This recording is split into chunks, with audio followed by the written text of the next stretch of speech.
Good morning everyone. In the previous session of Human Resource Management, I explained about the various functions of management, of managerial functions and operative functions. But I have explained only two operative functions of HR. So today I am going to discuss the rest of the operating functions of Human Resource Management.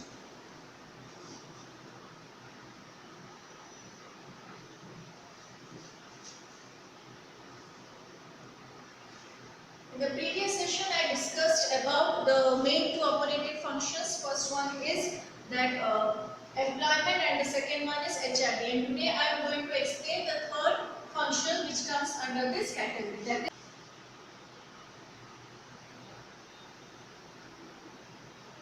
compensation.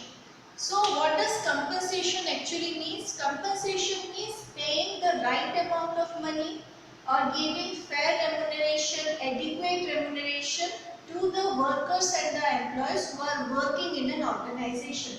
That is called compensation. Now, this compensation needs to be adequate, fair and equal also. Adequate means they have to understand the present standard of living, the present economic condition and then provide them that amount of wage and salary which is supposed to be sufficient for spending an entire month or an entire week. Second one is equitable means every job which has same kind of operations which come under same level must have equal amount of salary. It does not mean that one assistant manager will get 30,000 and another assistant manager will get 80,000 or 50,000. According to the level of the jobs, the remuneration also needs to be equal. And the third aspect is fair. Fair means it should not be unfair. Someone should not get extra amount of money. Someone should not get less amount of money. So compensation needs to be adequate, equitable and fair.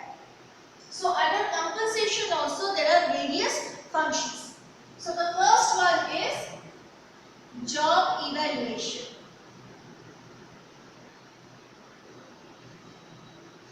Now job evaluation is the process of finding the worth of a job.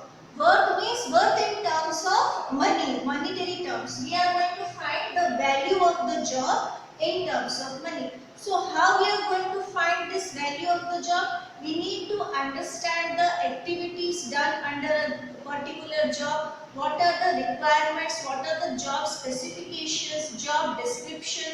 What kind of knowledge and experience required to do a particular job? What is the position? What is the contribution of a particular job in the organizational hierarchy, in the organization? So we are going to analyze each and every aspect of the job and then we are going to fix a particular amount of money to a particular job. So under job evaluation, how this analysis or how this how the money worth is calculated, they use various techniques and methods to calculate the money worth of a job. Clear? So that is job evaluation. The second point which comes under compensation is wage and salary administration.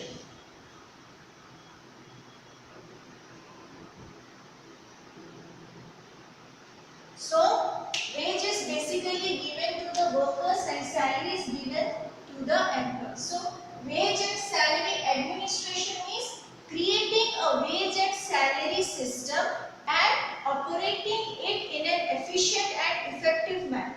Now, how to fix wage and salary? They have to understand the various rules and regulations created by the government, the present wage structure of the organization, the amount of wage and salary paid by the other companies who come under one industry.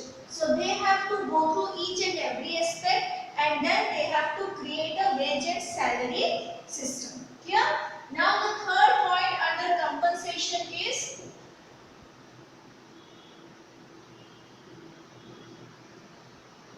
incentives. Now incentives are something which is given in addition to wage and salary. It does not come under wage and salary. There are variety and various number of incentive schemes given by various authors. So the organization can use any incentive scheme depending upon the nature of the company, depending upon the size, what kind of operations they are doing. So they are supposed to select some incentive schemes to provide extra benefit to their workers and employees.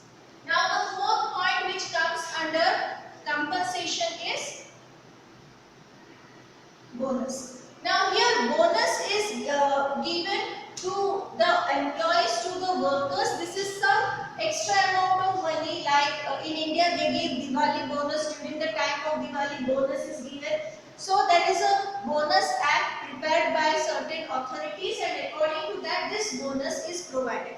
Now bonus can be provided on a yearly basis, or on the half yearly basis, or quarterly basis. It depends upon the profit making capability of the company. It depends upon the rules, regulations, the operations, the organization structure. So bonus is something which is given to the employees when the organization makes extra profits, or to boost the employees' morale, to give a certain amount of money during certain occasions. So that is bonus. The next point which comes under compensation is fringe benefits.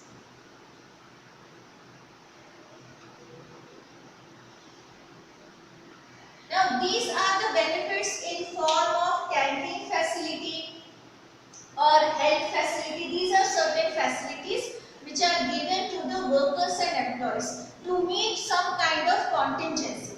For example, disablement benefit, or like other schemes which are helpful to the workers and employees to have a smooth life. Clear?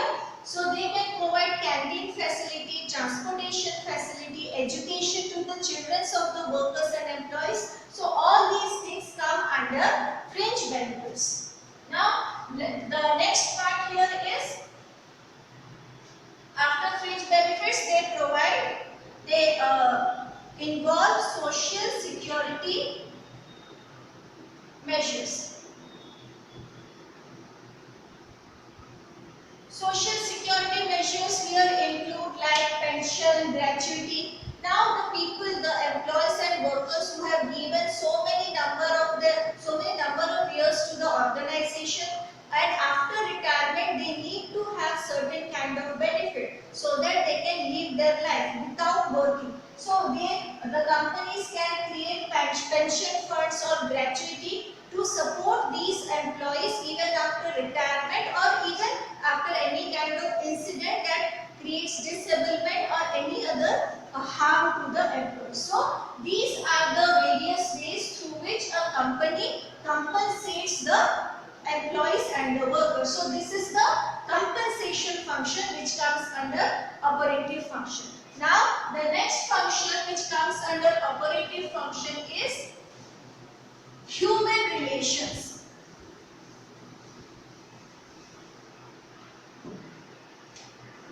So the fourth category of function is human relations.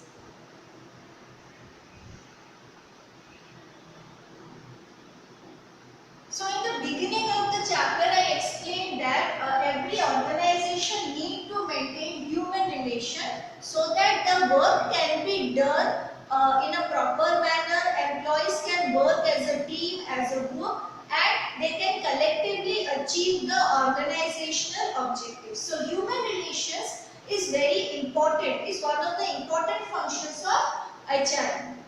Because if employees do not share healthy working relationship, it will be very difficult for the organization to coordinate their work. It will be difficult for them to cooperate with each other, work as a team, and that will have, if such thing does not happen, if the people are not working in a coordinated manner, if they are not cooperating with each other, it will lead to various kinds of adverse situation, we can say consequences. The work will not be done on time.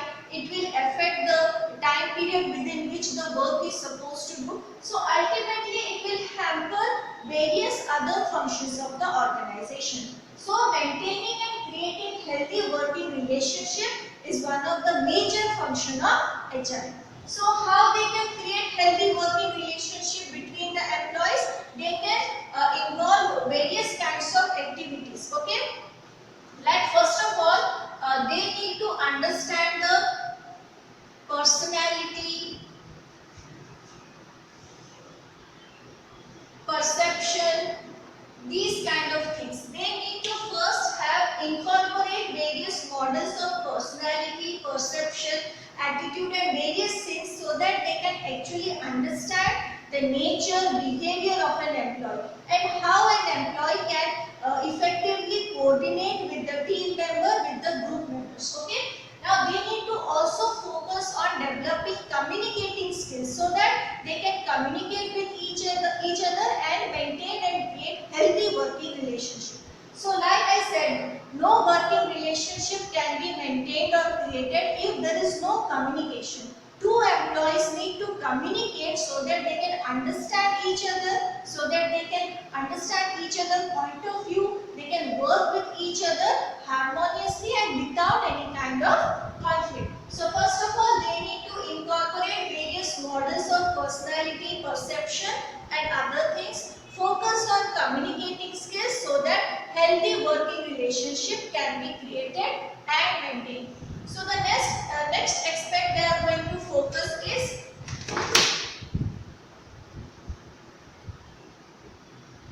motivation. Now motivation or motivating employees. How to motivate employees?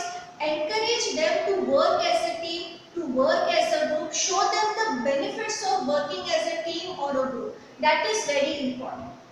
See, there are many things which we cannot do as individuals, but we can achieve when we work in a group or a team. That needs to be explained. So they need to be motivated to work as a team instead of working as an individual. Okay. So the next one is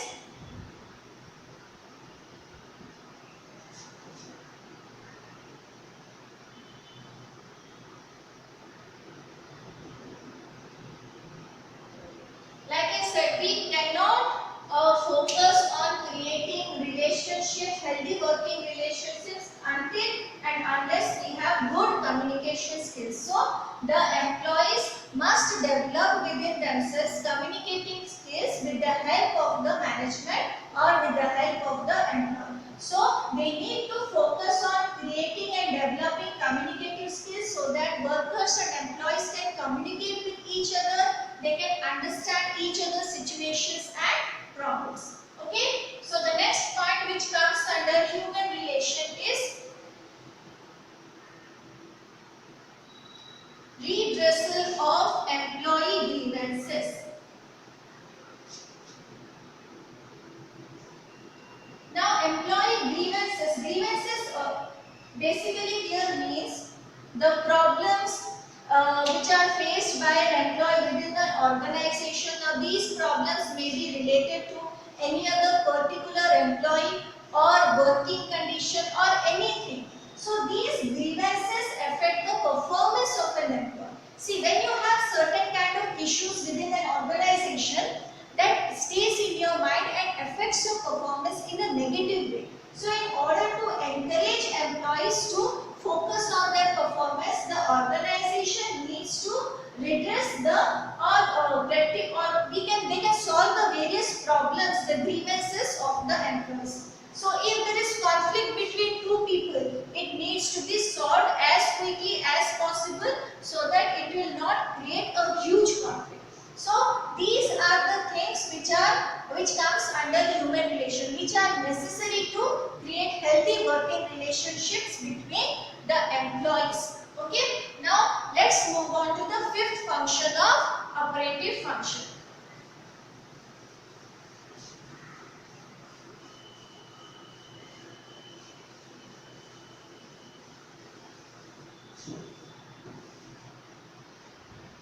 So the fifth function here is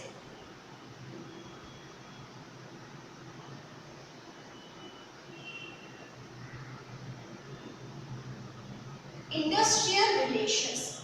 So I have explained about human relation. Now what is industrial relation? Industrial relation basically the relationship between management and the employees and the workers. So healthy industrial relationship will ensure smooth functioning of the organization, uninterrupted functioning of various operations of the organization. And for that purpose, every organization needs to focus on maintaining and creating healthy industrial relations. So this is also considered one of the important functions of operating functions. Now what are the things that comes under, or how to create healthy industrial relationships? The first thing which the company needs to focus is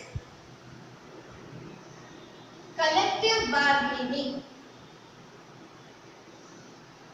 Now collective bargaining is some kind of negotiation between manager or the management and with a group of employees or workers. These group of employees and workers will have certain kind of demand and they need to negotiate it with the management. That process is called collective bargaining. Now in this process, the demands of both the management and the workers can be satisfied by negotiation and through discussion. Yeah. So the next thing that the company needs to focus is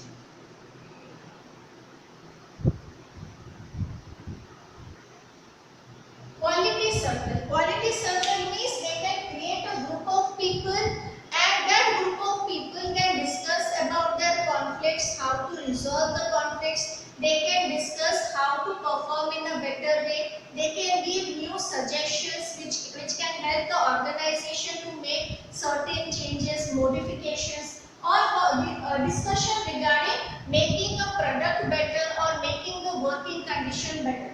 So this is quality circle. A group of people are given the task to resolve their conflict and give new ideas and suggestions. The next one is trade unionism. Now, trade unions are created to protect the rights of the workers. They usually what happens, management or the organization always try to make them work or even exploit them to the maximum extent. In order to preserve and protect the rights of the workers, trade unions are created. Now, every organization has to understand the motive of the trade unions, the point of view of trade unions, and maintain healthy relationship between the trade union and the organization. Okay. So the next point which comes under maintaining industrial relation is labor market. Labor market means they need to first of all understand the labor market of a particular country, the labor force which is available, and what kind of rules and regulations the government has imposed regarding the industrial labor market. So these are the things through which industrial relation can be maintained. Healthy industrial relation can be maintained. So these are the various ways through which healthy relationships can be maintained. Or the last point of operative function.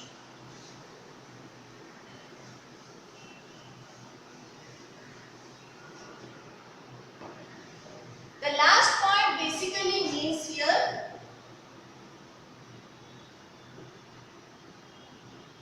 recent trends in HRM. Means the new functions which have evolved or created recently, keeping in mind the growth of the globalization of market, keeping in mind the complexity of every organization. There are certain things which are created recently, certain functions. So these recent trends must be incorporated in every organization so that they can survive and they can grow. See, if an organization does not adapt to the new technologies, new ideas, it will become outdated after a point of time. So they need to accept these new trends or new functions in HR. So what are the various functions which comes under recent trend is quality of work life. The quality of work life means the working condition. What kind of working condition, working life is provided by the management to the employees and workers. The things that actually satisfies the employees and all those things which does not satisfy the employee. Those are the things which come under quality of work life. Means creating a healthy working environment, the working or making the working life of the employees better, and so that the performance of every individual can be increased. So that is the first new function which is incorporated in HR. So the second aspect which is included in recent trend is total quality. Total quality in HR. Total quality here means maintaining the quality of human resource management by providing necessary training and development program so that they can perform better and better, they can accept any kind of changes and they can adapt to new technology and new aspects. So total quality in HR means they need to maintain the quality of human resource at any cost, not the quantity but the quality. How the employees are performing, to what extent the employees are proving themselves as an asset to the organization. So that comes under total quality in HR. So the third point which comes under recent trend is like HR accounting, audit, etc. Now every organization nowadays have to maintain the records of human resource. Records in the way of accounting, like how much amount of money is spent on recruitment, selection process, training of the human resource, and how much amount or how much received by the government, received by the management from the employees. So HR accounting is a very new concept which is already introduced in many organizations. Audit, this is HR audit is also a new concept through which they can understand how much money is spent, how much money is recovered in terms of their performance and dedication. So all these things come under the recent trend. Now let's move on to the last point which comes under recent trend is recent techniques. Recent techniques here means what are the various new techniques of training, development or any other aspect which contributes in the human resource management aspect. So every recent technique can be introduced depending upon the requirement of the organization. So these are the various functions of human resource management divided in two categories, managerial and operative. Then I have discussed the various functions which come under the operative function category. Clear? So in the next class I am going to explain human resource planning, the first function of HRM, and what is its process, what are its objectives. Okay? So that's it for today. Thank you.